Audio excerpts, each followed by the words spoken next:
to engage. Just because they haven't spoken every day doesn't mean that our teams haven't been in communication. Again, he engages with Minister Galan on a pretty regular basis, and when we have more to share on when the next call happens, we'll certainly read it out. But just because he hasn't had one every single day this week doesn't mean that we're not engaging with the Israelis. You've seen, maybe not from this building, but other agencies part of this administration engaging their Israeli counterparts. So we're continuing that dialogue. Fadi. Thank you, Sabrina. Is there any support that the Pentagon is providing to the Israeli military in the current situation in Lebanon?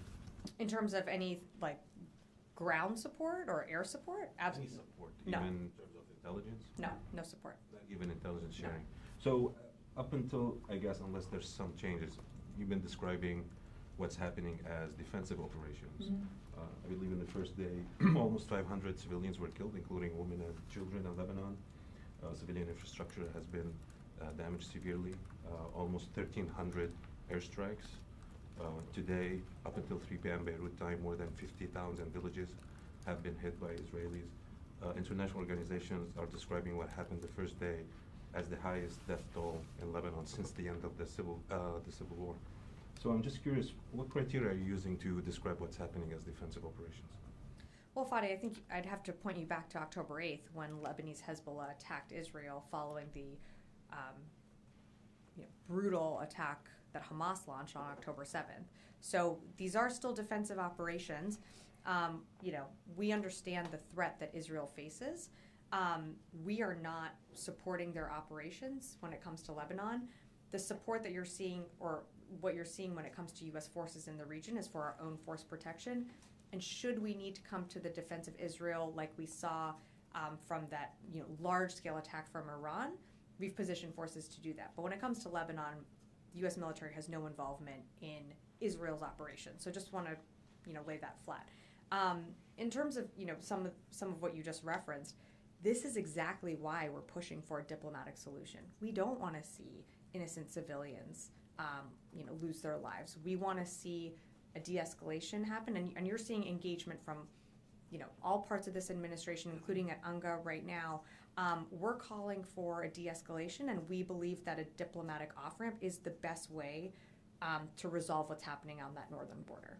And if a last question, Sure. did any official in the Pentagon communicate any concerns about the high death toll among Lebanese civilians? I mean, I know we know in Gaza that was a constant conversation. Has anyone raised that issue in relation to Lebanon? Without getting into more details of the Secretary's calls with Minister Gallant, we are, of course, always concerned of civilian casualties. We're seeing some of these strikes take place in areas where there are civilians. We're also seeing Israel notify populations to clear those areas. Our focus, and you're seeing a full court press here from the United States government and this administration, we want to see a diplomatic solution, and we want to see it urgently. And that's why you're seeing engagement, whether it be at UNGA or, in calls that the Secretary is doing with Minister Gallant, and not just at his level, but, at other levels as well. We want to see, we don't want to see any action taken on either side that would lead to further escalation. We want to see this de-escalate, and the best off-ramp for that to prevent an all-out war is through diplomatic means. Thank you. Tom? Thanks, Sabrina. Yeah. How confident are you that you can achieve a diplomatic off-ramp, especially given the past nearly 12 months where the US has been unable to broker any kind of sustained ceasefire in Gaza? So for the situation with Hezbollah and Israel, how confident are you that we're not going to see a full-scale conflict? Well, I push back on that respectfully. We have seen periods where there has been a ceasefire put in place, and we have seen the ability to get, we were talking, months earlier about humanitarian aid being able to get in. That was something that this administration brokered to make sure that we could get humanitarian aid and supplies in. So, look, and not to reiterate just what I said to Fadi, but you're seeing a full court press from this administration at all levels for a diplomatic solution. Nothing is off the table. We don't assess that either side wants a larger scale, wider regional conflict, but we're doing everything that we can to prevent that from happening. And that's why you're seeing the engagements that the president is doing from the secretary and then on down in the building. But while I appreciate that you don't want to speak for Israel, are you able to share anything in terms of what you've seen along the Lebanon-Israel border in terms of movement either side of it? Does it look like there's a ramp up towards some kind of a incursion?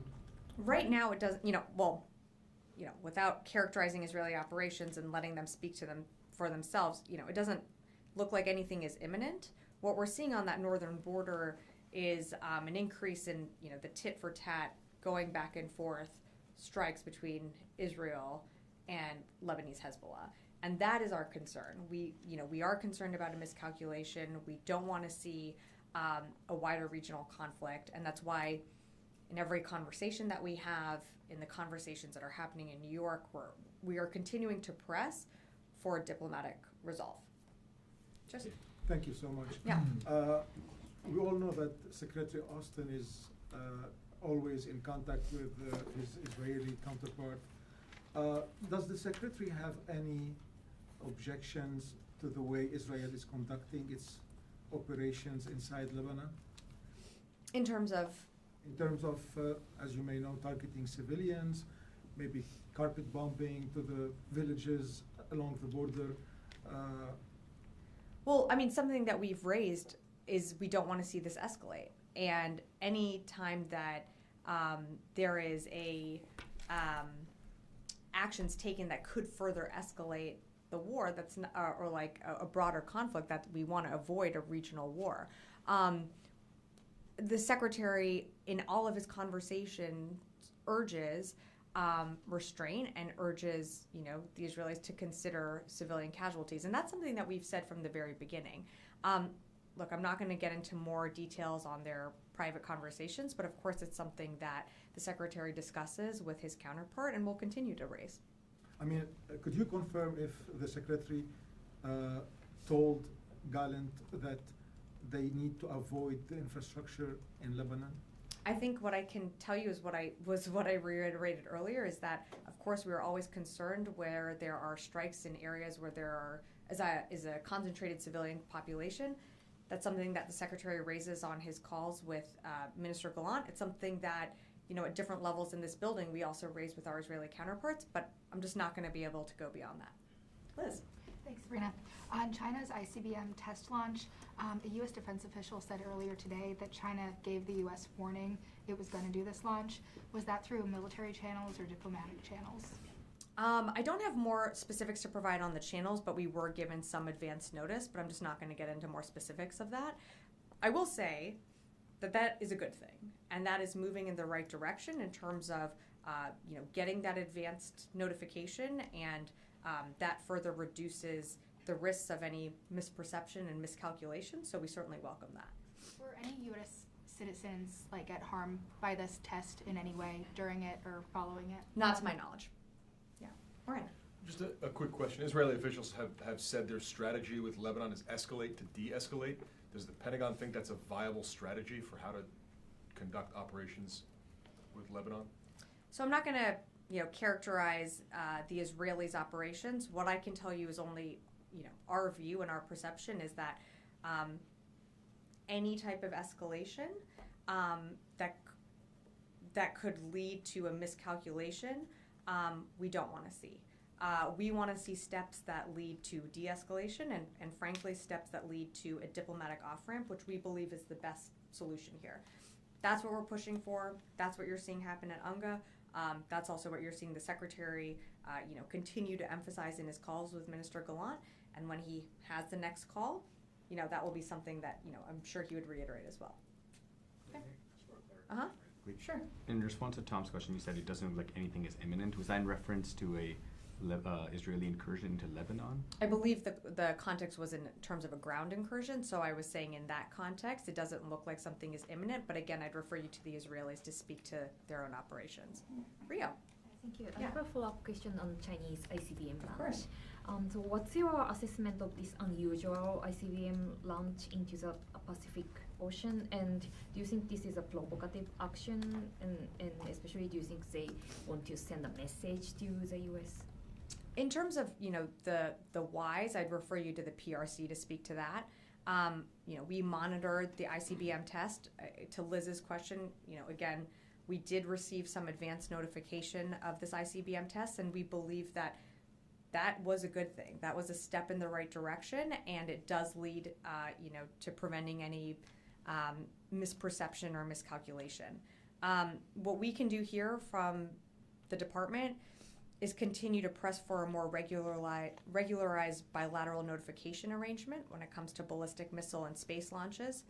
And this is something that we've proposed with the PRC, and it represents, a common sense confidence building measure. So we want to see these types of notifications continue. Yes. A question about presidential drawdown authority with regard to Ukraine. Could you tell us what the department's plan is to keep using that after September 30th? We've seen reports that there's like a workaround that the department can notify Congress and then that is legal. Could you tell us what that workaround is? But also could you tell us why that workaround is needed? You've got some criticism today from Senator Wicker saying that the department should have spent this money already, or used this authority, I should say, since April. Sure. So on your first question on how we're going to use the authority, I don't have anything to announce right now, but what I can tell you is that we're committed to making sure Ukraine gets the resources Congress approved by the end of the president's term. Again, I don't have more to announce right now, but we're committed to making sure that Ukraine gets what it has been allotted by Congress. And we are working with the interagency to do just that. So, bear with us and we'll have more to share soon. In terms of your follow-on question on the criticism, look, I'd have to point you back to the fact that for 6 months we didn't have a supplemental. So we weren't able to refill our own shelves. So therefore, when you're not able to backfill and refill our own stocks, we're not able to send out PDAs. So you have to remember during that time, we still had some existing authority, but we weren't able to send equipment, capabilities, systems out to Ukraine because we didn't have it on our stocks. During that time, during that 6 months lag, because we weren't able to do that, that also impacts packages going down the road. So we're gonna make sure Ukraine gets what it needs, in the future. But to push back on that criticism, I would say that when you don't have what you need on your shelves, it makes it hard to send out that equipment, in the timetable that Congress gave us when it was authorized. So is the plan now to move at a faster rate than you've been moving so you can get it done before President Biden ends his term? I think we'll have more to share in the coming days. I just don't have more for you right now. Noah. Just to ask a follow-up on Sure. that. Because of the issues in getting the supplemental approved and certainly the issues in replenishing stocks, because of that, all of that was known when the supplemental was passed in April. Is there a reason that the funding or the authority wasn't extended beyond the fiscal year? Well, I think also, Noah, you have to remember that we're talking about also working with the defense industrial base that has to backfill our own shelves. So there's a lot of coordination and timing here. We did ask Congress for that authority to extend, and that did not happen. So now we are in a different place.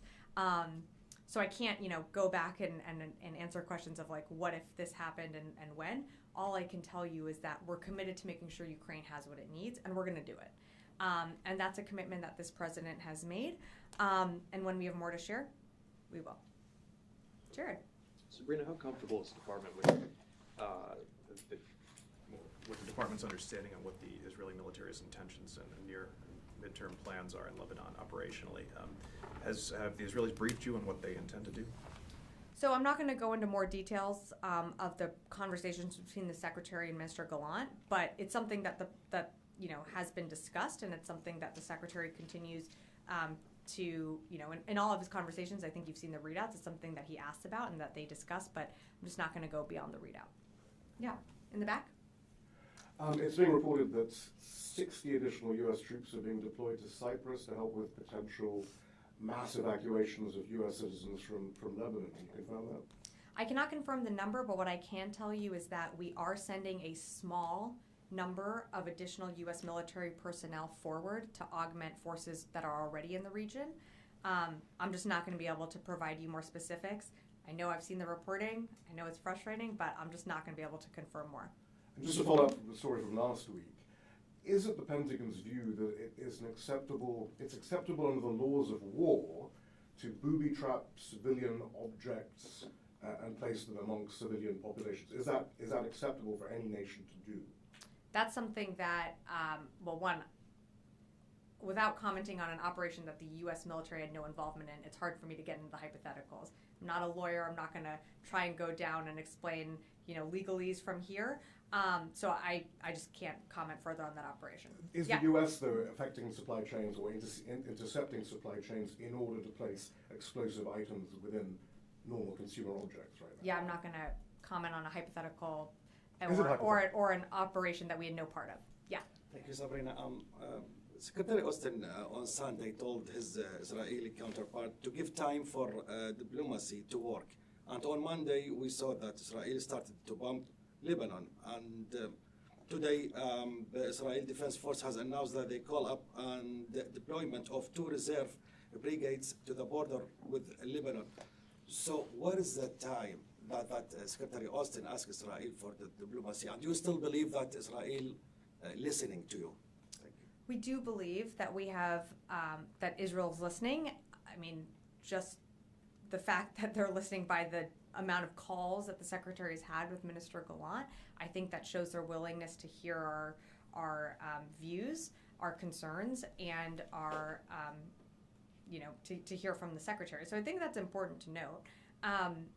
In terms of, I think your question was getting to, are we writing off diplomatic measures, and we're not. Diplomacy is still the best path forward. There's always a way for diplomacy. There's always a way for both sides to come to the table and to have this resolved in diplomatic measures. From the very beginning, I mean, since October 7th and then October 8th, when we've moved additional assets to the region, the whole focus of this administration has been to not only de-escalate, but to send a message of deterrence. I think we have been successful in that. We know tensions are high, but we also see that there is a path forward for diplomacy, and that's why you're seeing this administration push so hard to get this done. And you're going to continue we're not going to give up on that. So we're going to continue to engage. Sure. Another question, please. There is some media reports out or saying that the U.S. now working with France about a ceasefire, maybe a deal or plan for Lebanon. Does anyone from the DoD have involved in this negotiation that's happening right now in the United Nations during the UN summit in New York? I don't have anything on those reports. I mean, I've been pretty public in telling you that we're pushing for diplomatic measures to resolve what's happening on that northern border, but I just don't have more to add on that report. And I'm sorry, I haven't seen it. Louis. Hi, Sabrina. Is the shipment of 2,000-pound bombs for Israel, is that still on hold? Still paused.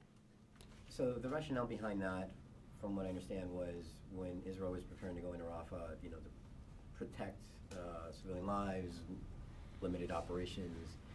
Are there any concerns given the current ongoing air operations that Israel has been conducting, striking in civilian neighborhoods? And I know that we're seeing secondary effects, so it appears that they are striking the targets they're hitting. But are there concerns that the use of these bombs, again, presumably American bombs, could be putting civilians at risk? So you first asked about the 2,000-pound bomb shipment. So that is still paused. So I don't know what they're using in their operation. So I refer you to them to speak to that.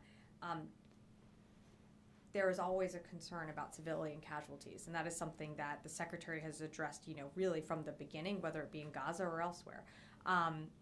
That's a conversation that we continue to have. I think, in that same vein, we're also concerned about escalation. And that's why we don't want to see any action taken by, either side that could lead to further escalation. And that's what the Secretary continues to emphasize, along with always talking about the need to protect civilians. And you are seeing, I'm citing public sourcing here, but, the Israelis notifying communities and towns on that northern border to clear that area because they will be conducting operations. We have to protect civilians in the battle space. That's something the Secretary has said. I know you've heard him say that before as well. Our focus, of course, is that, but the best way to protect civilians is, of course, through a diplomatic means, and for this to be resolved through diplomacy. And that's why we continue to push for that. Is the Secretary in the future planning to meet or travel to Israel in the future? Yeah, I don't have any announcements to make in terms of travel, but when we do, you'll be the first to know. Yes, in the back. Thanks, Sabrina. You emphasized that the administration... I'm sorry, I just committed to giving Louis an exclusive on the Secretary's travel. So, yeah. Yeah, sorry, and we'll discuss later. Sorry, go ahead. Thanks. You emphasized that the administration's position is that you don't want to see further escalation and you don't want to see an all-out war. Mm-hmm. Where do you draw the line, especially with regards to a possible ground operation that may be imminent? Well, like I said, I don't know that it is imminent, and what we continue to push for, and I'm not trying to use a tired talking point here, it's actually just, the fact is that we do continue to push for a diplomatic resolution here. From the Secretary to, the interagency, that's something that we continue to engage on. And, in terms of the conflict itself, we still believe, like right now, the conflict has been contained to Gaza. There's no question that there are higher tensions in the region. There's no question that there's been an increase in border clashes on that northern border.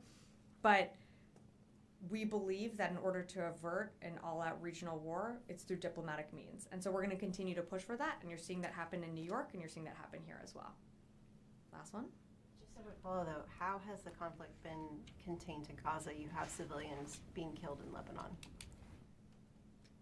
Sure, but what I would tell you is that it's not how we would characterize, an all-out, full-scale regional war. What you're seeing is a trade of fires back and forth on that northern border.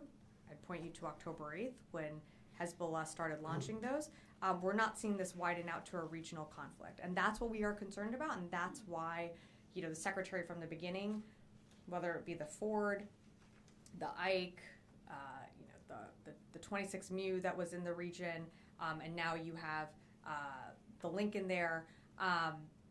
We continue to position assets in the region to send a message of deterrence because we don't want it to scale out. Yes, we acknowledge that, there have been, innocent people that have been killed, and we don't want to see that happen, and that's why we continue to press for diplomatic means. Can you take one more? Sure, one more, and then I've got one in the back, and then we'll... I know this is a planning organization. That's not the answer I'm looking for.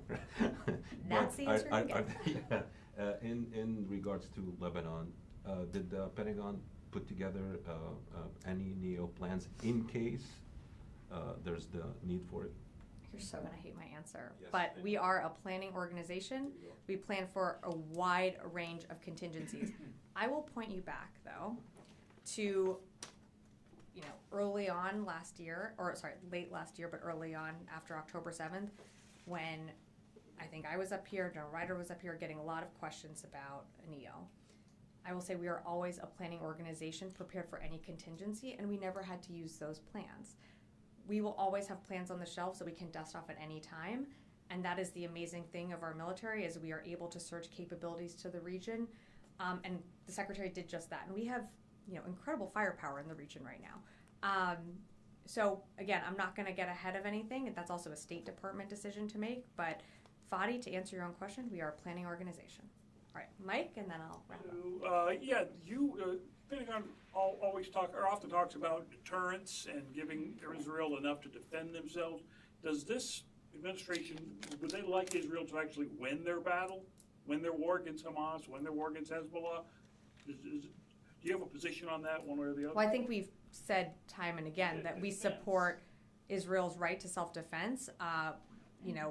What a win looks like is really for Israel to define, but we are supporting them in their right to self-defense. And of course, we understand and know the threats that they're facing from these terrorist organizations, and that's why we are supporting them in their fight against the threats that they face on their borders. But beyond that, I just don't have more to add. Okay, thanks everyone.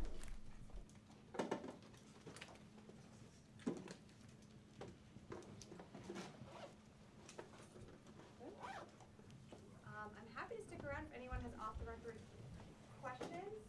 those who have not been here before, this is completely off